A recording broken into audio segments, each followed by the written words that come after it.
wabarakatuh.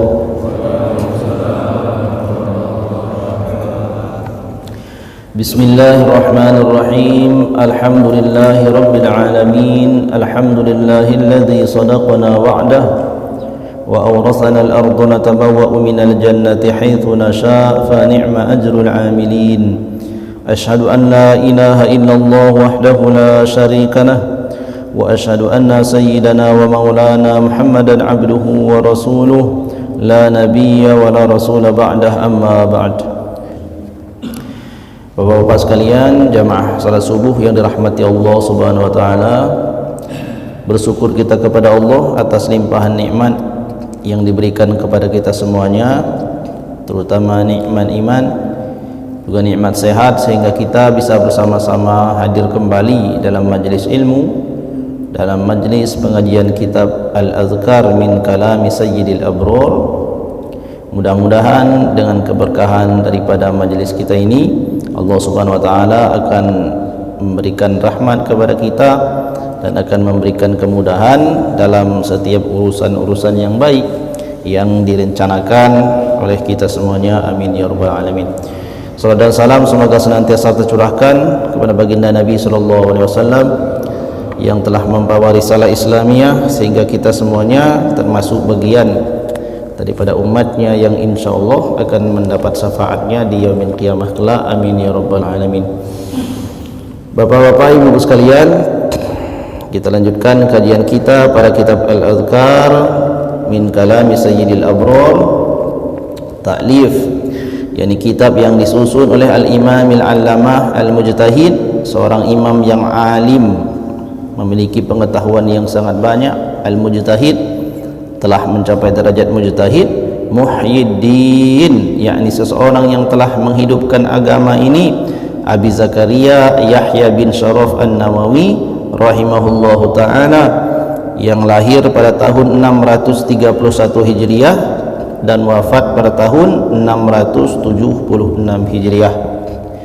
Pagi hari ini kita masuk pada pasal Faslun fi adabil khatmi wa ma yata'allaqu bihi. Fasal tentang adab-adab ketika berkhatam Quran, mengkhatamkan Quran, wa ma yata'allaqu bihi, dan apa-apa yang terkait dengannya. Jadi kitab tilawatil Quran ini memang sangat panjang. Panjangnya pembahasan ini menandakan betapa banyaknya adab dan ilmu yang wajib untuk kita ketahui sebelum kita berinteraksi dengan Al-Quran. Jadi kita bergaul dengan Quran itu tidak serta-merta ada Al-Quran di depan kita langsung kita ambil begitu saja semau kita, tidak. Banyak adab yang penting untuk diperhatikan, di antaranya bersuci, kemudian menghormati Al-Quran itu dengan penuh ketakziman, sehingga Al-Quran itu betul-betul sesuatu yang kita hormati dan kita beradab dengannya. Bismillahirrahmanirrahim. Qala al-musannif rahimahullahu ta'ala, nafa'ana Allahu bihi wa bi'ulumihi fid dharain amin. Telah berkata Syekh musannif atau muallif, penyusun kitab, yakni Al-Imam Nawawi rahimahullahu ta'ala, semoga Allah Subhanahu wa ta'ala memberikan keridhaan serta rahmat kepadanya dan menjadikan kita semuanya mendapatkan manfaat darinya dan daripada ilmu-ilmunya di dunia dan di akhirat. Qad taqaddama anna al-khatma lil qari'i wahdahu yustahabbu an yakuna fi salatin.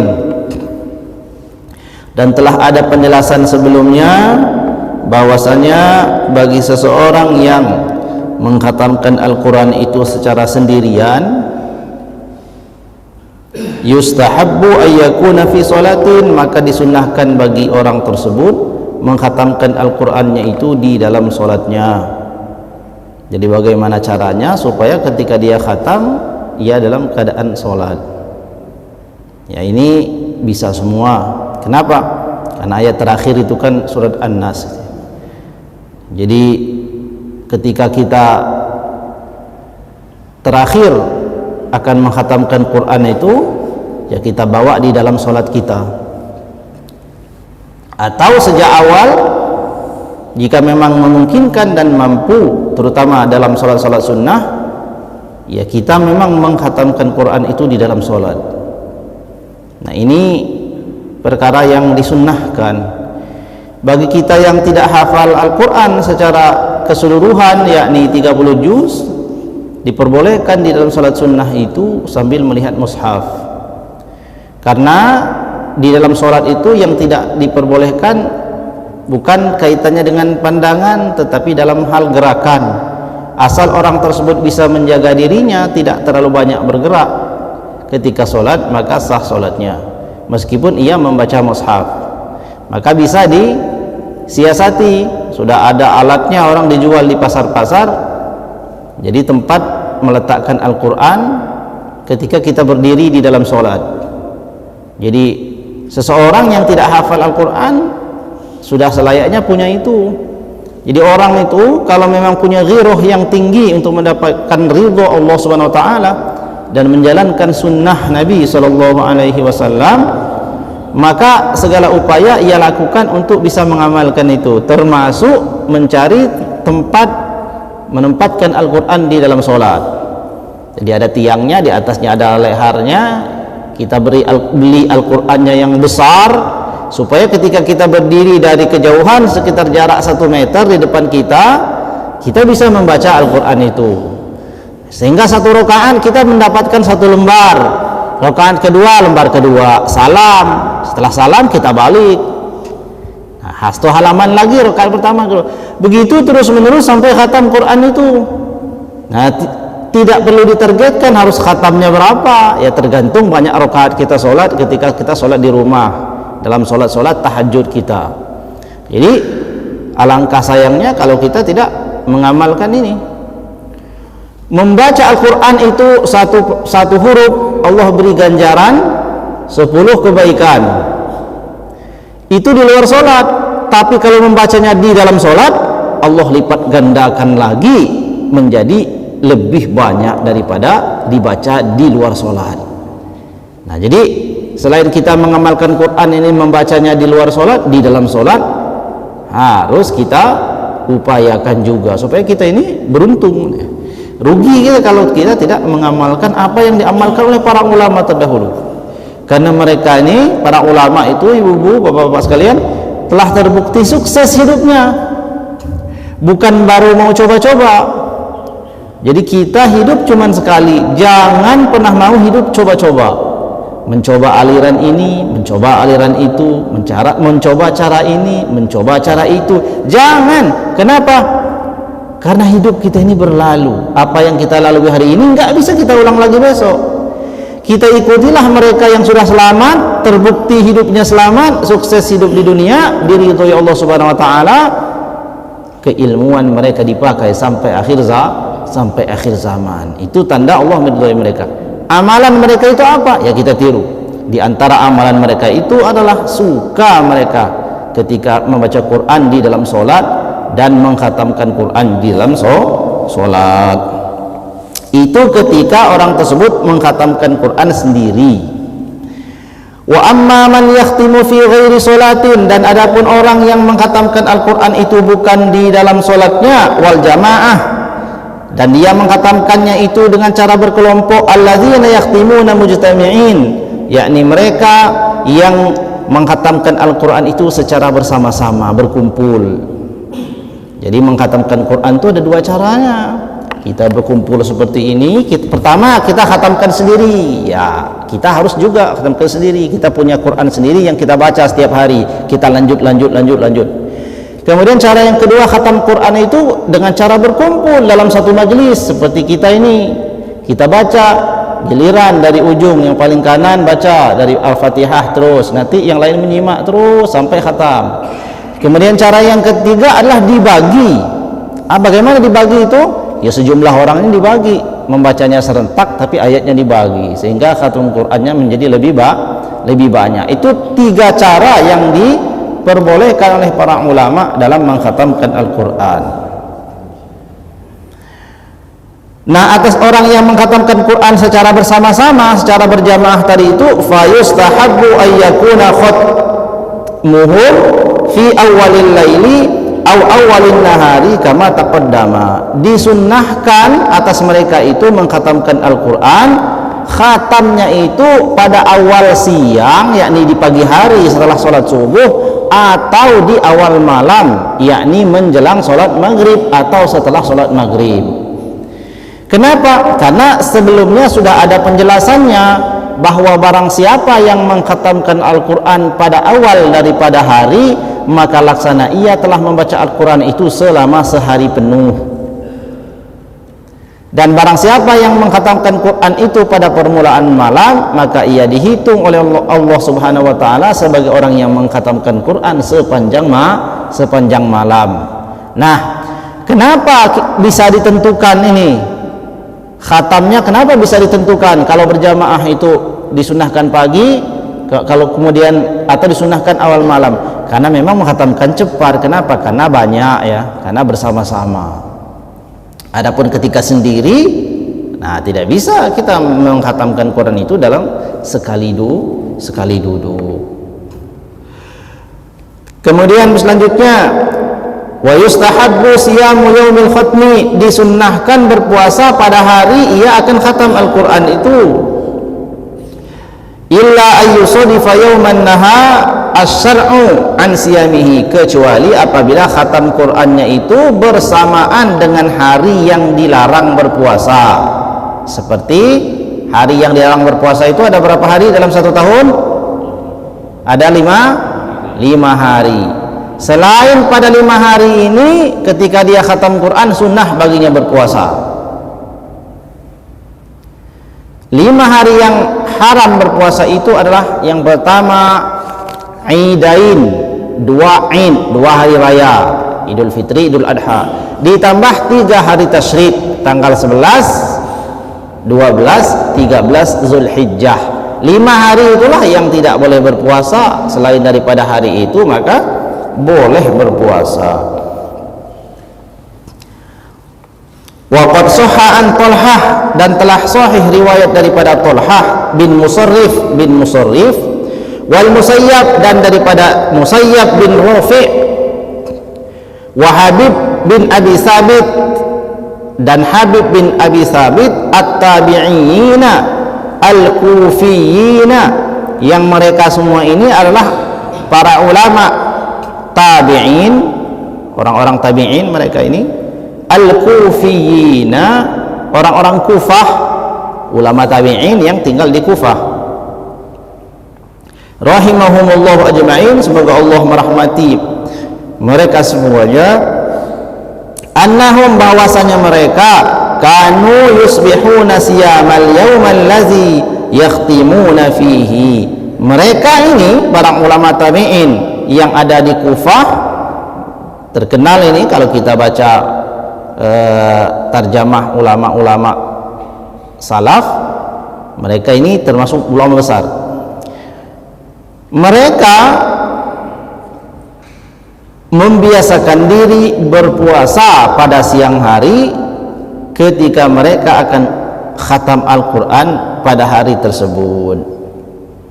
Jadi ulama tabi'in, ulama salaf, ulama terbaiknya umat, generasi terbaiknya umat itu ada 3 generasi. Khairul qurun qarni, kata Nabi, sebaik-baik generasi adalah generasiku, kata Nabi. Siapa generasinya Nabi itu? Sahabat, orang yang ketemu sahabat. Summal ladzina yalunahum, kemudian orang yang datang setelah mereka. Siapa mereka? Tabi'in. Tabi'in ya, murid-muridnya sahabatnya Nabi. Summal ladzina yalunahum, kemudian orang yang datang setelah mereka lagi disebut dengan tabi'ut tabi'in. 3 generasi ini generasi terbaiknya umat ini. Enggak ada lagi, enggak akan bisa ada yang lebih baik daripada mereka. Kenapa? Karena dekat dengan Rasulullah sallallahu alaihi wasallam. Nah, ulama salaf daripada murid sahabatnya Rasulullah, mereka ketika khatam Al-Quran pada harinya itu berpuasa. Kenapa mereka berpuasa? Untuk memperbanyak sebab diijabatnya doa, untuk memperbanyak sebab diijabahnya doa. Jadi sebab-sebab doa itu diijabah banyak. Yang pertama ketika khatam Quran, Ketika orang khatam Quran pada saat itu, carilah waktu yang senggang dan banyak. Kenapa? Karena pada saat itu doa-doa diijabah. Jangan khatam Qurannya di waktu yang sangat sempit, tapi carilah waktu kita yang punya banyak waktu. Karena ketika kita selesai khatam, kita berdoa sebanyak-banyaknya. Sebutkan semua keinginannya dunia dan akhirat. Yang baik, Allah akan kabulkan. Kemudian dikabulkan doa itu ketika orang berpuasa. Selama orang itu dalam keadaan berpuasa, maka selama itulah Allah Subhanahu wa taala menjadikan doanya mustajab. Wa yustahabbu huduru majlis khatmi, dan disunahkan menghadiri majlis khatam Quran. Jadi menghadiri majlis khatam Quran itu sunnah. Di mana ada orang mau khatam Quran, kita datangi. Di mana ada majlis khatam Quran, kita datangi. Liman yaqra'u, bagi siapa yang bisa membaca, waliman la yuhsinul qira'ata, waliman la yuhsinu al-qira'ata, dan bagi siapa yang enggak pandai membaca.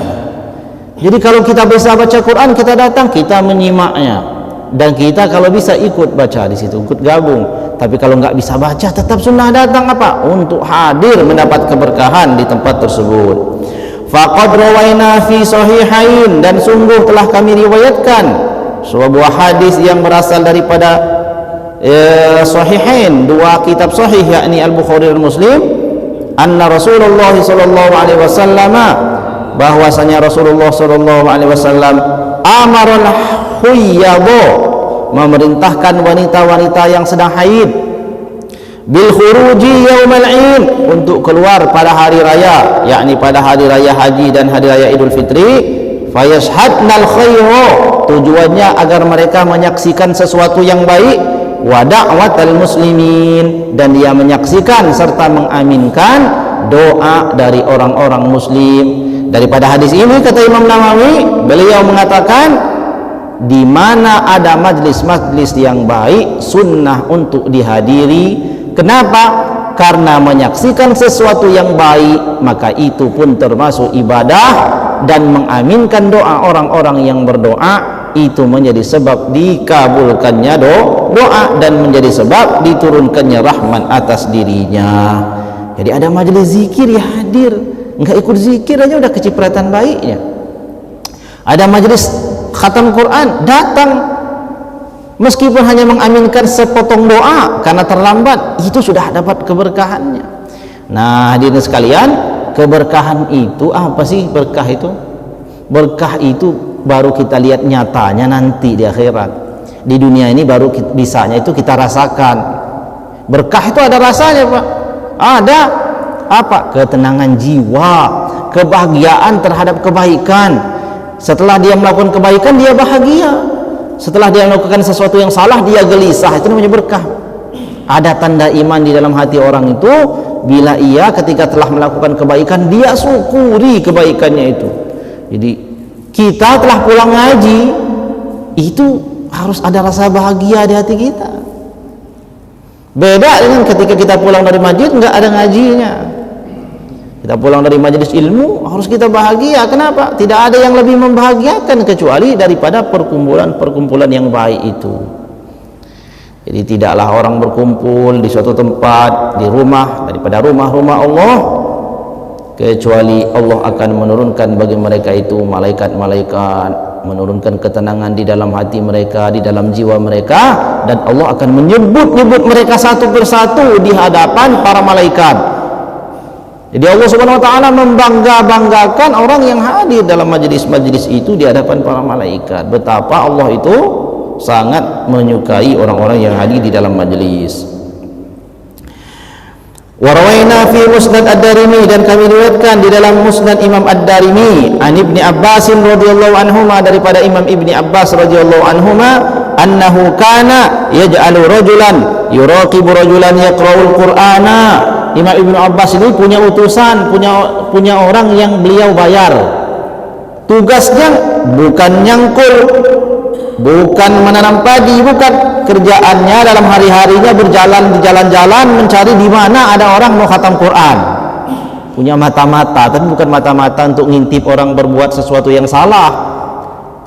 Itu nggak boleh, itu mengintai orang, mencari aib orang lain, haram hukumnya. Tapi mengintai orang lain mencari kebaikannya itu boleh.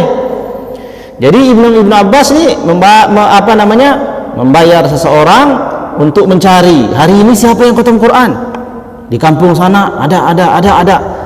Ketika ada pada hari itu yang akan khatam Al-Quran, dari mana beliau mengetahui? Dia dengarkan ayat yang dibaca pada hari itu. Oh, ini suratnya surah juz 27. Nah, orang ini berarti hari ini khatam Quran.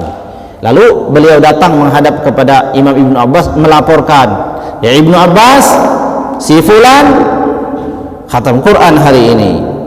Faiza arada ayyaktima, dan apabila orang tersebut akan khatam Al-Quran, a'lama Ibnu Abbas, diberikan informasi itu kepada Imam Ibnu Abbas. Fayashhadu zalik, lalu Imam Ibnu Abbas datang menghadiri dan menyaksikannya, bergabung di majelis khatam Quran. Demikianlah cintanya para ulama terdahulu dan para sahabat Nabi, generasi-generasi terbaik di dalam mereka ini berinteraksi dengan Quran. Selain mereka sendiri baca, di mana ada orang yang rajin baca, mereka senangi, mereka hadiri. Demikian untuk mendapatkan kebaikan itu. Warawa Ibnu Abi Dawud bi isnadaini sahihaini.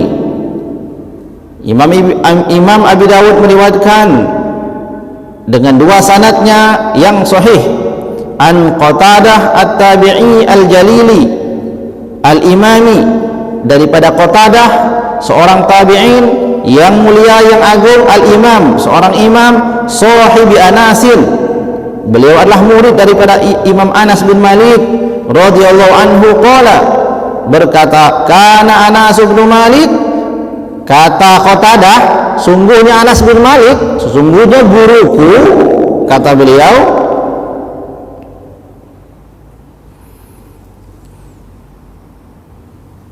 kana Anas bin Malikin, adalah guruku, yakni Anas bin Malik radhiyallahu anhu, iza khatamal Qur'ana, apabila ia mengkhatamkan Quran, jama'a ahlahu wa da'a, ia mengumpulkan seluruh keluarganya lalu berdoa bersama. Nah, kira-kira apa ini? Kita tanya, Pak, hukumnya baca khutbah, baca Al-Quran secara berjamaah apa? Hukumnya apa? Berkumpul bersama-sama mengkhatamkan Quran, jamaah khataman Quran, hukumnya apa? Bid'ah. Nah, bagaimana bid'ah? Ini sahabat melakukan, jadi sesuatu yang sangat baik, jadi hukumnya sunnah karena keberkahan yang ada di dalam majelis tersebut. Qatadah kan sudah kita bacakan terjemahnya waktu itu, gurunya sangat banyak Imam Qatadah ini. Nah, salah satu gurunya adalah sahabatnya Nabi, Anas bin Malik, salah satu sahabat yang banyak meriwayatkan hadis Nabi SAW. Beliau mengatakan, guruku ketika hari dia khatam Quran, dia kumpulkan keluarganya, keluarga yang ada hubungan dengan dirinya itu dia kumpulkan, anak-anaknya, istrinya, saudara-saudaranya, dikumpulkan dalam suatu tempat, lalu mereka mengumpulkan dan beliau khatamkan Quran di situ, lalu berdoa, mendoakan apa? Mendoakan kebaikan supaya istiqomah di dalam agama di dunia dan di akhirat, semoga diberikan kemudahan dan kelapangan dalam urusan dunia. Artinya semua doa-doa yang baik kita panjatkan. Demikian hadirin sekalian yang dirahmati Allah Subhanahu wa taala, kajian kita pada subuh hari ini. Mudah-mudahan kita mendapatkan keberkahan daripada majelis ini. Nah, satu lagi untuk menjadi penutup, warwa bisnadi sahihi an Mujahid qol. Ini Imam Mujahid yang juga sudah kita bahas terjemahnya, biografinya yang sangat luar biasa itu, telah diriwayatkan bahwa beliau, Imam Mujahid berkata, kanu yajtami'una inda khatmil Qur'ani yaquluna tanzilur rahmah.